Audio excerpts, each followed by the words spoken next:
La primera comparecencia de nuestro Señor ante Pilato. Sermón predicado la mañana del domingo 12 de febrero de 1882 por Charles Haddon Spurgeon en el Tabernáculo Metropolitano, Newington, Londres. Y les dijo: Yo no hallo en él ningún delito. Juan capítulo 18, versículo 38. Si Dios lo permite, me gustaría presentarles los domingos por la mañana la historia completa de los sufrimientos de nuestro Salvador. Comenzamos con el domingo pasado y fuimos con él a la casa de Caifás, y fue un momento tristemente solemne cuando contemplamos al príncipe de paz en calidad de prisionero y oímos que era acusado falsamente e injustamente condenado, y luego le vimos ultrajado a tal punto que sirvientes y hombres viles en extremo le escupían en el rostro y le escarnecían. Yo espero que no se cansen de este tema. Si eso sucediera, sería culpa del predicador, pues es un tema inagotable y siempre rebosante. O si no se pudiera culpar al predicador, la censura iría dirigida a sus oyentes. Si nos cansamos de la historia de la cruz, se trata de una triste, o más bien de un triste indicativo de una secreta enfermedad del alma, y sería bueno observar el síntoma y acudir presurosamente al grandioso médico para el restablecimiento. Para los verdaderos santos, que gozan de una sana condición, no hay lugar más atractivo que el lugar de la pasión de nuestro Señor, en el que cumplió la gloriosa obra de nuestra redención. A los verdaderos santos les encanta caminar muy despacio a lo largo de esa vía dolorosa que conduce desde Getsemaní al Gólgota. Vayamos al paso de ellos. Cuando me detengo y contemplo a mi Señor ardiendo sin consumirse como la zarza en Horeb, oigo una voz que me dice: el lugar en que tú estás, tierra santa es. Nada es más santo que la persona de nuestro divino Maestro. Es muy bueno, por tanto, estar con él. También es santa la angustia que experimentó cuando entregó su persona como un sacrificio por nosotros, y por eso es bueno estar con él en sus sufrimientos. Sus aflicciones tienen una influencia sumamente santificante sobre todos los que las consideran con amor creyente. Estoy persuadido de que si viviéramos más en la atmósfera de la cruz, el pecado perdería su poder y toda gracia florecería. Cuando nos acercamos mucho a él y tenemos comunión con él en sus sufrimientos, sonamos la alarma contra el pecado que lo mató y resolvemos vengarnos del pecado, apartándonos de él, y decidimos luchar contra él siempre que lo veamos en otras personas. La cruz es ese santo implemento con el cual hacemos la guerra contra el pecado hasta destruirlo completamente. Bienaventurados y santos son entonces los pensamientos que son generados por nuestro grandioso sacrificio. Y no solo eso, sino que la medicina que nos proporciona la salud es un gozo en sí misma. Son dulces momentos plenos de bendición los que paso delante de la cruz, recibiendo vida, salud y paz del moribundo amigo del pecador. Aquí no hay la algarabía como la de quienes se divierten con su vino, no hay los gritos de quienes triunfan, no hay los cantos de los que festejan, hay más bien una dulce y grave melodía, como de corazones que han encontrado reposo. En la cruz encontramos un gozo sustancial, una satisfacción de largo alcance, la paz de Dios que sobrepasa todo entendimiento. Aquí está para ustedes, oh personas inquietas, la cura del desasosiego. Aquí dirán ustedes: pronto está mi corazón, oh Dios, mi corazón está dispuesto.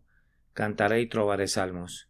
Por tanto, no daré ninguna excusa, aun si en semanas venideras los conduzco al lugar de chacales donde su Señor fue muy penosamente quebrantado, y les ayudo a beber de su copa y ser bautizados con su bautismo. Que el Espíritu de Dios venga y abra sus ojos para que puedan leer el sagrado corazón de aquel cuyas aflicciones son incomparables, aflicciones que fueron soportadas por amor a nosotros. Vayamos de inmediato y con diligencia amorosa y humilde a la narración.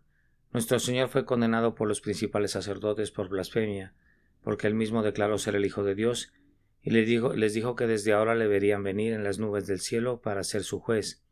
Rasgando sus vestiduras, el sumo sacerdote dijo: ha blasfemado. ¿Qué más necesidad tenemos de testigos? He aquí ahora mismo habéis oído su blasfemia.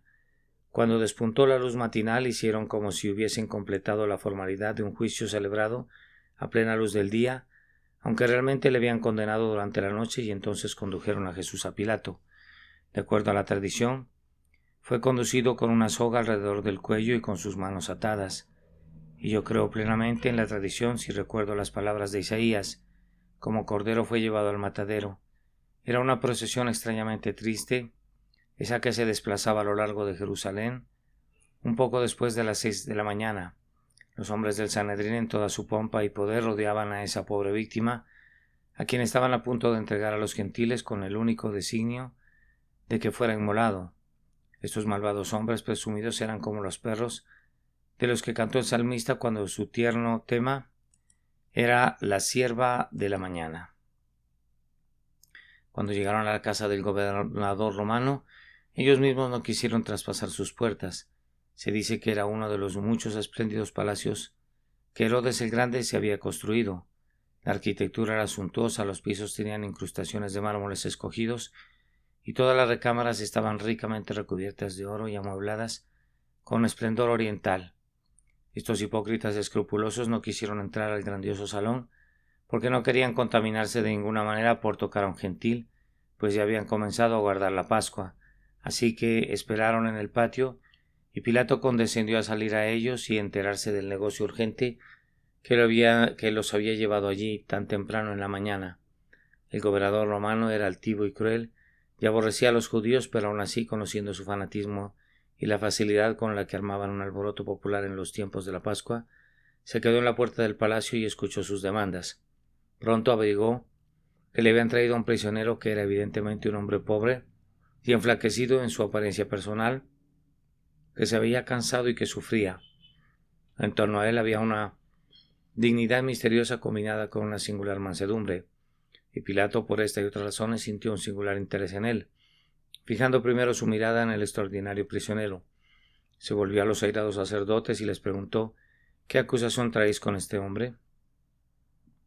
El único objetivo de los sacerdotes al traer a Jesús a Pilato era conseguir que él lo ejecutara, pues cuando Pilato les dijo que fueran y le juzgaran de conformidad a su ley, ellos replicaron que lo harían con mucho gusto, pero que el poder de vida y de muerte se les había sido arrebatado, implicando que nada los contentaría sino su muerte. Sin embargo, ellos estaban muy ansiosos de poder achacar la responsabilidad de su muerte a los romanos, pues el temor del pueblo estaba todavía en ellos, y si podían obtener su muerte de Pilato, entonces podrían protestar en días posteriores que simplemente le habían entregado al gobernador romano y no habrían podido prever que sería tratado de manera tan brutal. Todavía no habían sobornado al populacho para que gritasen crucifícale, y querían estar del lado seguro si la gente hiciera un alboroto por su causa. Humanamente hablando, ellos mismos podrían haberle hecho morir, pues estaban enteramente en su poder, y frecuentemente olvidaban la ley romana y mataban a hombres con furia desenfrenada, como cuando lapidaron a Esteban. Frecuentemente habían intentado apedrear a nuestro Señor mismo, así que no siempre se preocupaban por la ley romana. Ellos habrían podido quitarle la vida en esta ocasión, pero por un misterioso impulso fueron conducidos a desear que la responsabilidad real del hecho recayera en Pilato. Más adelante estaban dispuestos a unirse a la voluble turba, compartiendo la culpa de su sangre, pero todavía en este punto deseaban vehementemente echarles la culpa a otros. Durante sus grandes festividades, si tomaban sangre inocente, su hipocresía los conducía a desear hacerlo siguiendo las prescripciones de la ley y por manos de terceros. Para hacer esto tenían que presentar una acusación, pues ningún gobernante romano condenaría a un hombre si no se hubiese presentado una acusación. Esta mañana vamos a considerar las dos acusaciones que presentaron y después de eso oiremos el veredicto de absolución que pronunció Pilato en el lenguaje de este texto: yo no hallo en él ningún delito. La primera acusación, si van al capítulo 18 y leen el versículo 13, era de que él era un malhechor. Respondieron y le dijeron: si este no fuera un malhechor no te lo habíamos entregado. Decían que él era un hechor o un hacedor de aquello que era malo, una persona que llevaba una vida tan malvada que no debía vivir. Sobre esto comentamos primero que era una nueva acusación. Estaba recién salida de la fragua, pues cuando compareció delante de Caifás, nada se dijo de ningún mal que hubiera hecho, sino solo del mal que había hablado. Le acusaban de decir esto y lo otro, pero no le acusaron de hacer ningún mal. La acusación de hablar mal no habría prosperado, y no se aventuraban a presentarla una segunda vez porque sabían muy bien que a Pilato no le importaba lo que el hombre hubiera dicho. Todo lo que le preocupaba sería un quebrantamiento real de la ley, por medio de algún acto o de algún hecho. Los romanos eran gente práctica, y así cuando Pilato condujo a nuestro Señor al salón de la audiencia, le preguntó: ¿qué has hecho? No le preguntó: ¿qué has enseñado o qué les has predicado?, sino: ¿qué has hecho? Por esta razón los sacerdotes presentaron esta acusación recién inventada y el cargo totalmente infundado de que era un hacedor del mal, que podría significar poco o mucho según como el oyente decidiera interpretarlo. La malicia es raramente específica en sus cargos. La acusación de que era un malhechor brotó de su malevolencia y no de ninguna acción de la perfecta vida de nuestro Señor. Uno se sorprende de que incluso el odio sea tan ciego como para arremeter contra sus perfecciones. Independientemente de lo que los hombres piensen de nuestro Señor como Maestro, la franqueza exige que admiren su ejemplo y le otorguen el más excelso tributo de honor. Observen aquí que los sacerdotes presentaron contra nuestro Señor una acusación que no intentaron sustentar. Cuán astutamente evadieron la tarea de suministrar alguna prueba. No presentaron ningún testigo y sus perjuros testigos sobornados fueron dejados atrás. Incluso se abstuvieron de presentar cargos específicos, pero la declaración general de que él era un malhechor fue apoyada únicamente por su reputación. Si éste no fuera un malhechor, no te lo habríamos entregado. ¿Qué era tanto como decir: tienes que dar por sentado que él es culpable? Pues de lo contrario no lo diríamos. Aquí está nuestro sumo sacerdote. ¿Podría suponerse que este individuo, que es una verdadera joya, se atrevería a presentar una acusación falsa? Nosotros somos también los principales sacerdotes y los escribas y los maestros de Israel. ¿Es de imaginarse por alguna posibilidad que personas de nuestra posición y santidad pudieran haber traído a una persona inocente delante de ti para ser condenada? Yo he escuchado este estilo de argumentación incluso en estos días. Se espera que renunciemos a la fe, simplemente porque los científicos la condenan, y como ellos son personas tan eminentes, hemos de aceptar sus comentarios sin demora alguna. Yo confieso que no estoy preparado para aceptar la infalibilidad de los científicos más fácilmente que la infalibilidad que nos llueve de Roma. El gobernador romano no debía ser anulado por los sacerdotes, ni nosotros debemos ser llevados de la nariz por pretendidos hombres de gracia. Si éste no fuera malhechor, no te lo habríamos entregado. Oh, la hipocresía de este discurso. Habían intentado presentar testigos, pero no habían encontrado ninguno. Habían sobornado a falsos testigos, pero habían diferido tanto en su testimonio que todo se vino abajo. Por tanto, hacen un viaje y ponen sus propios nombres en apoyo a la denuncia, como si eso bastara y la investigación no necesitara proseguir. Me parece ver la escarnecedora mirada de Pilato al momento de pedirles que le juzgaran ellos mismos. Si ese era su estilo de justicia en cuanto a él, debía oír una acusación o pedirles que se fueran o hicieran lo que quisieran si se atrevían a hacerlo. Él sabía que le habían traído a Jesús por envidia y detestaba a esos hipócritas al momento de oír las despreciables sílabas masculladas por sus labios mojigatos. Los judíos no habrían podido sustentar la acusación, y hasta allí fueron sabios al no intentar lo imposible. Podrían ser lo suficientemente temerarios para torcer sus palabras, pero dudaban ante la tarea de atacar sus actos. Ante su terrible santidad se quedaron sin valor por un momento y no sabían qué calumnia inventar. Oh Señor, nos asombramos de que haya algunos hombres que encuentran delitos en ti, pues tú eres todo codiciable y no se puede encontrar ni mancha ni falsedad en ti. Pero yo quiero llamar su atención a este hecho notable, que aunque esta acusación de que él era un malhechor era atroz, inventada y sin el apoyo de ninguna evidencia, nunca fue negada por el Señor Jesucristo. Era inútil negarla ante los sacerdotes, ya los había conminado a que encontraran alguna falla en su vida, diciendo: yo públicamente he hablado al mundo, siempre he enseñado en la sinagoga y en el templo donde se reúnen todos los judíos, y nada he hablado en oculto. ¿Por qué me preguntas a mí? Pregunta a los que han oído, que les haya hablado. He aquí que ellos saben lo que yo he hecho, lo que yo he dicho. Su apelación había sido infructuosa, pues era tan inútil argumentar con ellos como es inútil que un cordero entre en una controversia con una manada de lobos ávidos de devorarlo.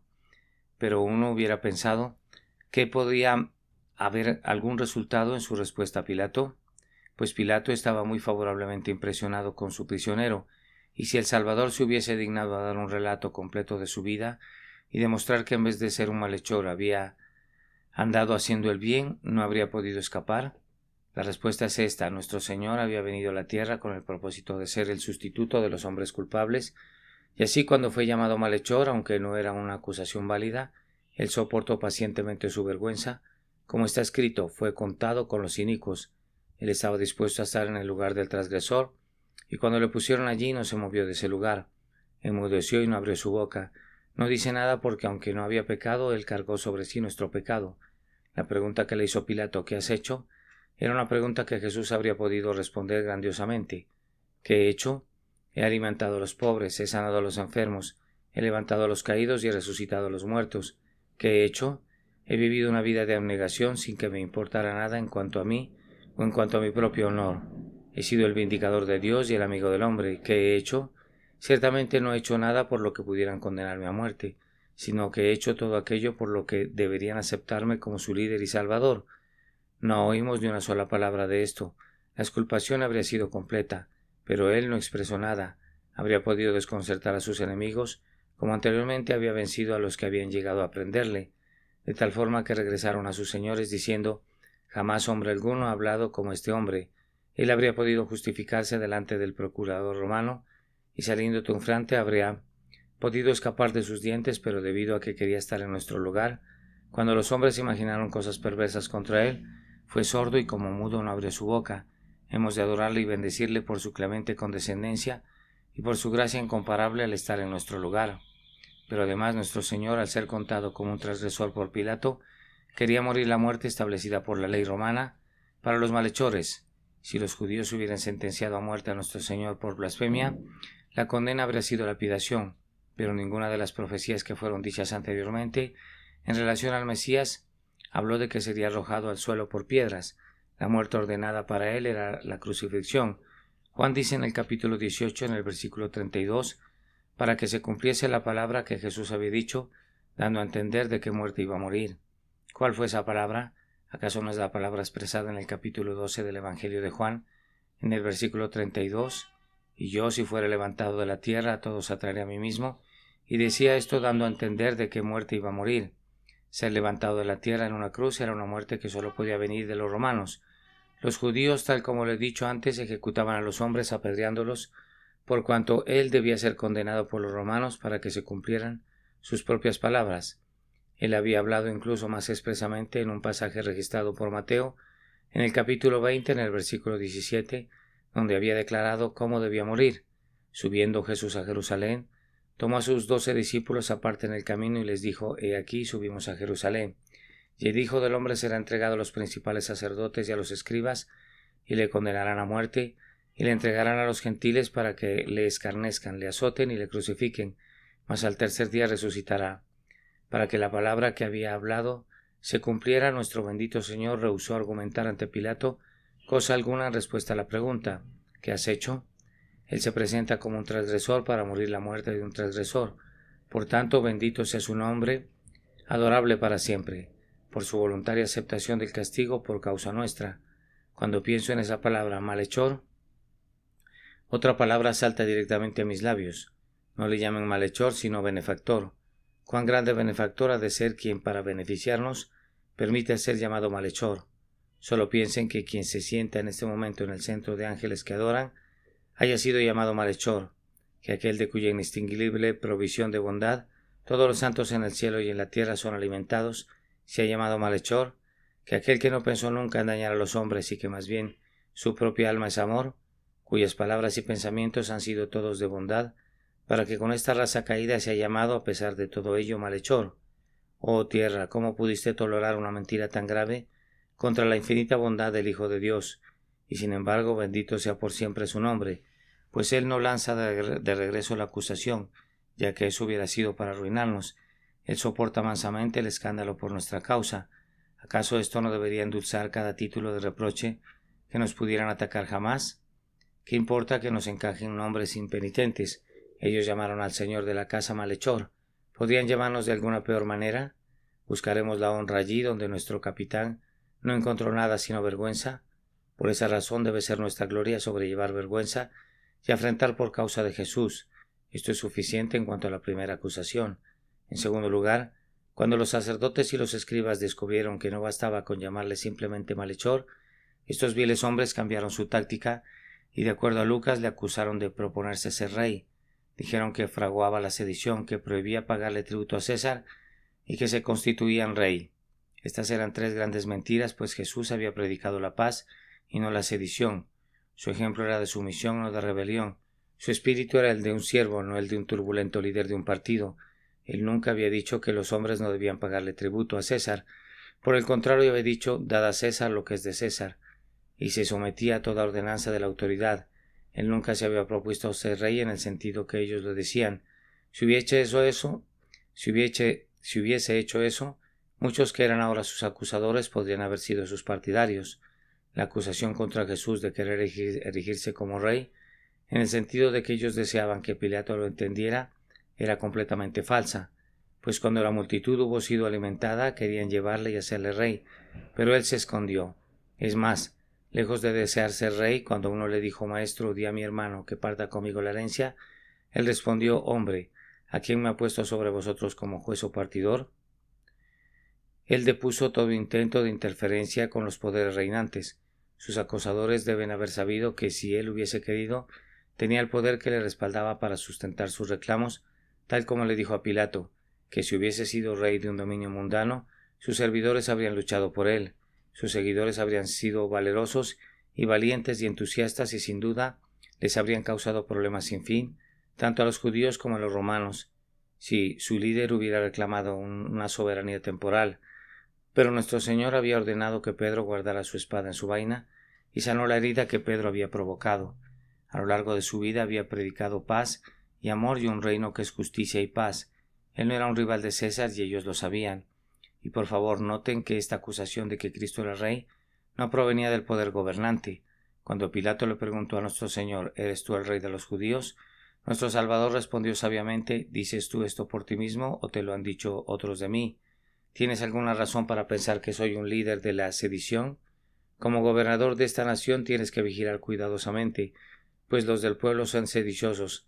¿Has visto jamás o has oído algo acerca de mí que parezca un ataque contra tu autoridad?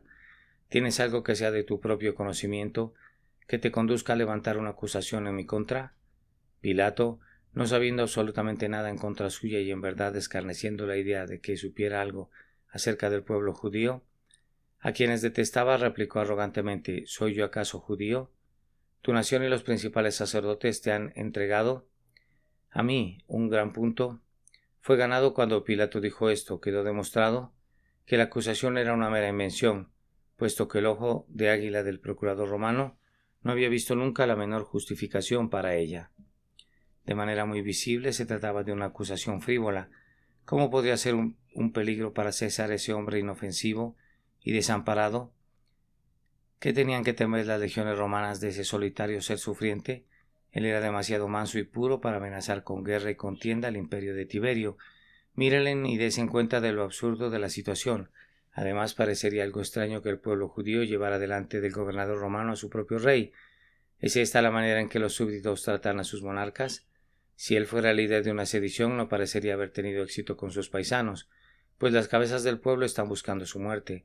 A la luz de ello, no podría haber ninguna oportunidad de peligro de rebelión de ningún tipo, ya que fue sumariamente abatida por los propios judíos. Si no hubieran estado embrutecidos por su ira, ellos mismos se habrían retractado de una posición tan absurda. Pero sin embargo, quiero que noten muy cuidadosamente que el Señor no negó nunca esta acusación en el sentido en que eligió entenderla. Él explicó primero qué querría decir con que era un rey, y cuando lo hubo explicado confesó abiertamente que era precisamente eso. Primero digo, él explicó lo que pretendía al decir que era un rey, y advirtieran cuidadosamente que no lo hizo de manera detallada. Él dijo: mi reino, y también cuando Pilato preguntó luego: ¿eres tu rey?, él respondió: tú dices que yo soy rey. Él era allí y entonces un rey real y lo manifestó sin reservas. Se nos dice constantemente que el reino de Cristo es un reino espiritual, y esta afirmación es verdadera, pero yo quisiera que se cuidaran de no hacer desaparecer su reino como si fuese únicamente un sueño piadoso. Espiritual o no, el reino de Cristo en la tierra es real y poderoso. No es menos real, sino más real debido a que puede ser llamado adecuadamente espiritual. Jesús es rey incluso ahora. Él dijo: yo soy rey. Algunos dicen que su reino no está vigente todavía, sino que está reservado para los días postreros. Pero yo les aseguro que Él es rey hoy, y que incluso ahora Jehová le ha erigido como rey sobre el monte santo de Sión. Yo bendigo a Dios porque nos ha trasladado al reino de su amado Hijo. Tú eres el Rey de gloria, oh Cristo. Cuando digo venga tu reino, no quiero decir que comience a establecerse en la tierra, sino que continúe estableciéndose en nuevos lugares, que se extienda y que crezca, pues Jesús en este preciso momento tiene un reino sobre la faz de la tierra, y quienes conocen la verdad pertenecen a Él, y le reconocen a Él como el testigo real por quien el reino de la verdad ha sido fundado y sostenido. Ustedes recuerdan el notable comentario que es atribuido a Napoleón Bonaparte en sus últimos años en Santa Elena: yo he fundado un reino por la fuerza y ha pasado, pero Jesús fundó su imperio sobre el amor y por eso permanecerá para siempre. Ciertamente Napoleón dijo la verdad. Jesús, el Jesús de elevadísimo rango real, es hoy Señor de innumerables corazones. El mundo no le conoce, pero sin embargo Él tiene un reino en el mundo que antes de que pase mucho tiempo hará pedazos a todos los otros reinos. Corazones verdaderos y veraces se encuentran entre los hijos de los hombres, y en ellos su nombre despierta todavía entusiasmo, de tal manera que están preparados para vivir y morir por Él. Nuestro Señor es un Rey íntegramente. Él tiene su trono de gracia, tiene su cetro de verdad, sus oficiales que como Él mismo dan testimonio de la verdad, y sus ejércitos de guerreros que luchan no con carne ni con sangre, y no usan armas carnales, sino que todavía salen venciendo y para vencer. Nuestro Señor tiene su palacio en el que mora, su carroza en la que viaja, sus ingresos aunque no sean tesoros de oro y plata, y sus proclamas que son ley en su iglesia. Su poder de reinar afecta el destino del mundo en este momento presente, mucho más que los consejos de las 5 grandes potencias. Por la predicación de la verdad, sus siervos modelan las edades y erigen y derrocan los tronos de la tierra. No hay ningún príncipe tan poderoso como Jesús, y no hay imperio tan fuerte como el reino del cielo. Nuestro Señor también dijo que su reino no provino de este mundo, pues eso, entiendo yo, es la traducción más correcta del pasaje: mi reino no es de este mundo. No provino de este mundo, es un reino sustancial, pero no brotó de las mismas fuentes que los reinos del mundo, ni tampoco es apoyado, mantenido o incrementado por el mismo poder del que dependen los reinos del mundo. El reino de Cristo no depende de las fuerzas de las armas. Él quiere que sus seguidores depongan estas armas. El reino de Cristo no depende, como lo hacen los reinos terrenales demasiado frecuentemente, de la astucia, la política y la duplicidad. Solía decirse que un embajador era un caballero que era enviado del extranjero para mentir por el bien de su país, y me temo que eso podría describir todavía a una gran cantidad de embajadores. ¿Qué es la ciencia de la diplomacia sino el arte del engaño? Cuando las estadísticas son enteramente honestas y son guiadas por principios, son generalmente sujetas de sospechas y es alzado el grito de que los intereses del país serán sacrificados. Pero no hay diplomacia en el gobierno de Cristo. Todo lo que es semejante a una política torcida es del demonio y no de Cristo. Él viene a dar testimonio de la verdad, y no es por la fuerza ni por la astucia que su trono es establecido entre los hijos de los hombres, y por tanto no es de este mundo. Ser un rey en verdad es muy poco errado a los ojos de Jesús, ya que es el propósito último de su venida a la tierra. Él vino a salvar a los hombres, ¿no es cierto? Sí, pero aún así, dice: yo para esto he nacido, y para esto he venido al mundo, para dar testimonio a la verdad. ¿Qué es otra manera de decir para ser rey? Este es su ultimátum. Cristo es nuestro maestro para ser rey. Cristo es modelo para ser rey. Cristo es salvador para ser rey. Este es el gran propósito y objetivo que tiene en su vida, en su muerte, en su resurrección y en su segunda venida: establecer un reino entre los hijos de los hombres para la gloria de Dios. Oh, que este grandioso propósito de su misión sea promovido en nuestro tiempo y consumado pronto en la edad de oro prometida desde hace mucho tiempo. El Maestro nos dice que la principal fuerza y el poder de su reino radica en la verdad. Él vino para ser rey, pero ¿dónde está su cetro? Es la verdad. ¿Dónde está su espada? Sale de su boca, él da testimonio de la verdad. ¿Dónde están sus soldados? Son hombres de la verdad. Jesucristo conduce a una cuadrilla de hombres de quienes dijo: vosotros sois mis testigos. Su reino consiste en dar testimonio de la verdad. ¿Y quiénes son los que se convierten en sus súbditos? Pues son aquellos que son de la verdad, hombres que, oyendo la verdad, conocen el alegre sonido y la aceptan y sienten su poder. Queridos oyentes, cada uno de nosotros ha de hacerse la pregunta: ¿pertenezco a este reino? ¿Quiero que este hombre reine sobre mí? ¿Deseo desprenderme de todo lo que no sea verdadero? ¿Estoy ansioso de reprimir a mi alrededor todo lo que sea falso y perverso? ¿Quiero cumplir las leyes de Dios, pues son la verdad? ¿Deseo divulgar los principios del amor y la bondad, pues son la verdad? ¿Estoy dispuesto a aprender y así volverme discípulo del más grandioso de todos los maestros? Y entonces estoy dispuesto a dar testimonio de lo que he aprendido, y así difundir el imperio de la verdad? Si es así, entonces yo soy de su reino. Sé que me dirijo a muchos que desean hoy en sus corazones que Cristo y su verdad triunfen y que se preocupen poco de qué pueda ser de ellos. El Evangelio de Cristo ha de divulgarse y los principios de justicia han de prevalecer. Y en cuanto a nosotros, ya sea que vivamos o muramos, será un asunto de poca importancia. Oh Rey, vive para siempre, y nosotros encontraremos nuestra vida en tu vida, y gloria promoviendo tu gloria. Mundo sin fin. Tal espíritu es de la verdad y podemos asegurarnos a nosotros mismos que Jesús es nuestro Rey. Nuestro Señor, habiendo explicado su significado, confesó que era Rey. Esto es a lo que Pablo se refiere cuando dice Jesucristo, que dio testimonio de la buena profesión delante de Poncio Pilato, no se retractó diciendo no soy rey.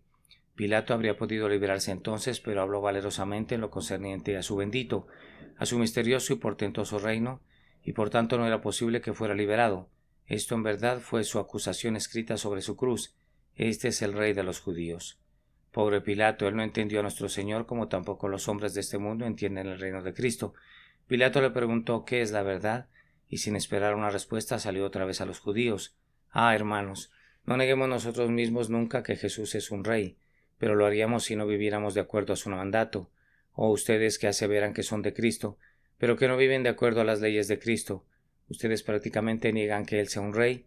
Yo temo a los hombres que dicen nosotros creemos y por tanto somos salvos, y luego no viven en santidad, pues dividen los oficios de nuestro Señor, defendiendo su sacerdocio y negando su reino. Medio Cristo no es Cristo, un Cristo que es un sacerdote pero que nunca es rey, no es el Cristo de Dios. Oh hermanos, vivan como aquellos que sienten que cada palabra de Jesús es la ley y que deben hacer lo que les ordena, tal como se les ordena y debido a que se los ordena. Y así todos los hombres han de saber que para ustedes Jesús es Señor y Dios. Concluyo notando la absolución que Pilato dio a nuestro Señor. Jesús, él había oído la acusación de que era un malhechor, a la que el prisionero no argumentó nada. Él había oído la acusación que se decía ser un rey, cargo que el prisionero había explicado de manera sumamente satisfactoria, y ahora Pilato, saliendo al pueblo, dijo: yo no hallo en él ningún delito. Pilato, bien has dicho. Tu veredicto es el veredicto típico de todos los que han examinado a Cristo. Algunos le han examinado con un ojo hostil, pero en la proporción en que han sido íntegros en la observación de los hechos, se han visto sorprendidos por su vida y su espíritu. Es algo muy raro oír que incluso el infiel hable mal del carácter de Jesús. De hecho, algunos de los escépticos más conspicuos se han visto notablemente impresionados en cuanto a la enseñanza del Señor y han sentido admiración hacia su vida. No se puede ver en la historia ningún carácter como el de Jesús, ni siquiera en alguna novela de ficción. Si alguien dijera que los 4 evangelios son falsificaciones, que trate de escribir un 5º evangelio que sea como los 4. Vamos, no podrías agregar un incidente a la vida de Cristo. Sus detalles son únicos. La fantasía no puede imaginar un incidente fresco que pueda ser agregado con seguridad a lo que ha sido registrado. Todos los críticos clamarían: esto no es genuino. La vida de Jesús es un rollo de tela de oro, de cuya manufactura el arte no tiene la menor idea. Su carácter inmaculado está solo y es único, y todos los verdaderos críticos se ven forzados a decir que no encuentran ningún delito en él. Permítame agregar que este veredicto de Pilato es el veredicto de todos los que se han asociado alguna vez con Cristo. Un discípulo que estaba con Cristo le traicionó, pero no habló nada en su contra. Es más, el último testimonio de Judas antes de que se ahorcara fue este: yo he pecado entregando sangre inocente.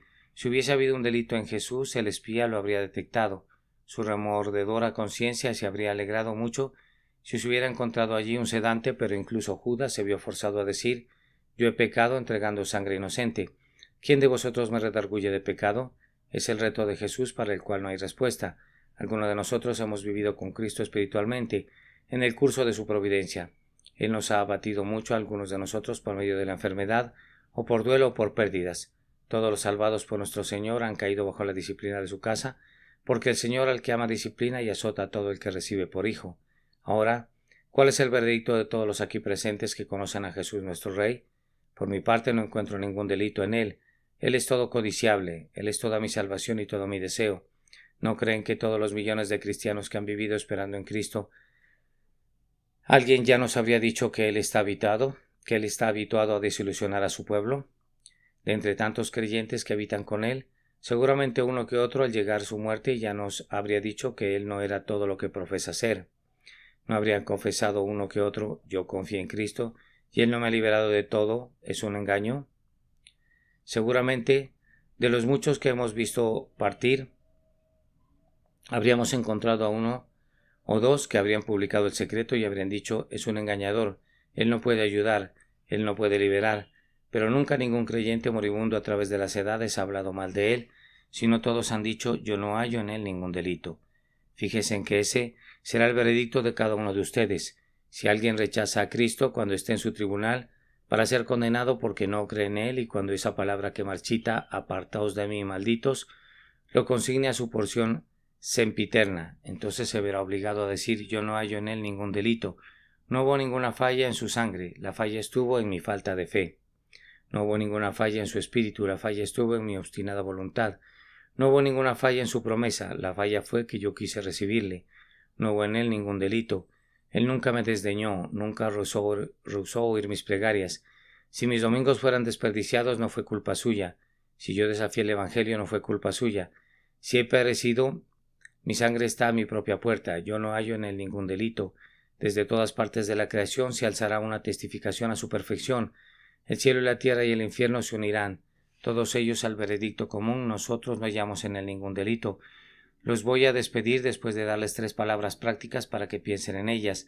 La primera es esta: cuídense de una religión externa, pues los hombres que llamaron a Jesús malhechor y le acusaron falsamente eran personas muy religiosas y no quisieron entrar al pretorio de Pilato por miedo a contaminarse.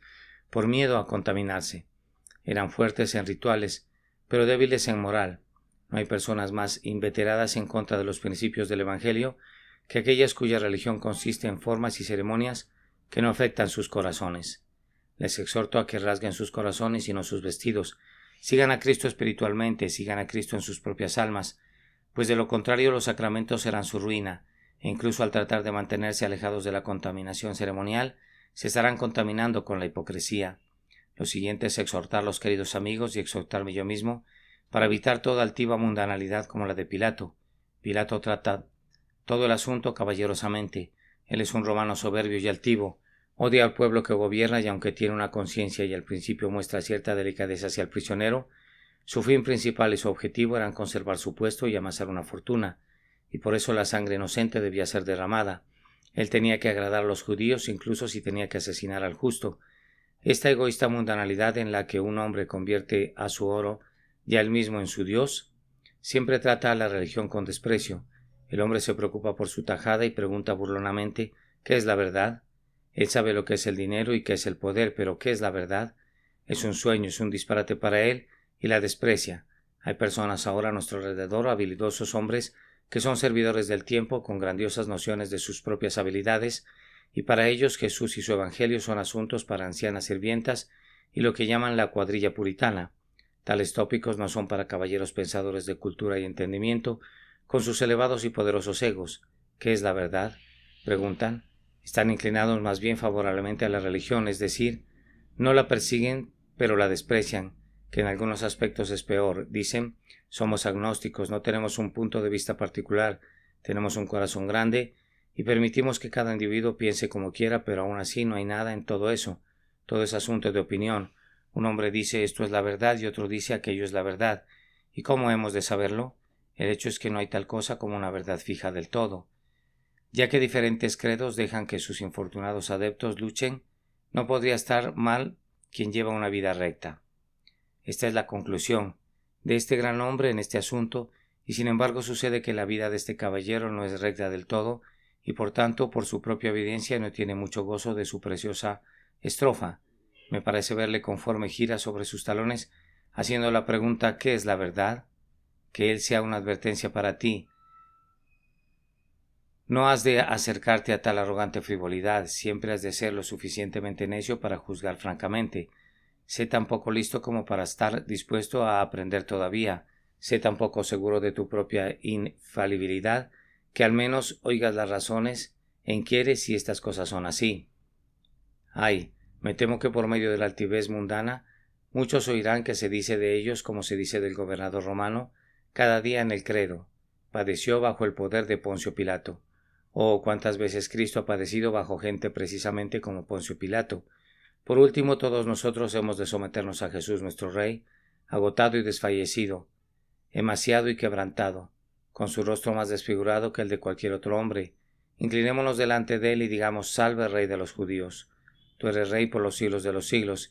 Si estamos dispuestos a reconocerle de esta manera como Rey en su vergüenza e irrisión, él pronto nos honrará cuando venga en la gloria del Padre y acompañado de todos sus santos ángeles. Entonces él hará que se vea que a los que le seguimos nos ha hecho reyes y sacerdotes para Dios, y reinaremos con él por los siglos de los siglos. Amén. Porciones de la Escritura leídas antes del sermón: Juan capítulo 18, 8 al 40 y Salmo 2. La primera comparecencia de nuestro Señor ante Pilato. Sermón predicado la mañana del domingo 12 de febrero de 1882 por Carlitos Haddon Spurgeon en el Tabernáculo Metropolitano, Newington, Londres. Y les dijo: Yo no hallo en él ningún delito. Juan capítulo 18 y versículo 38.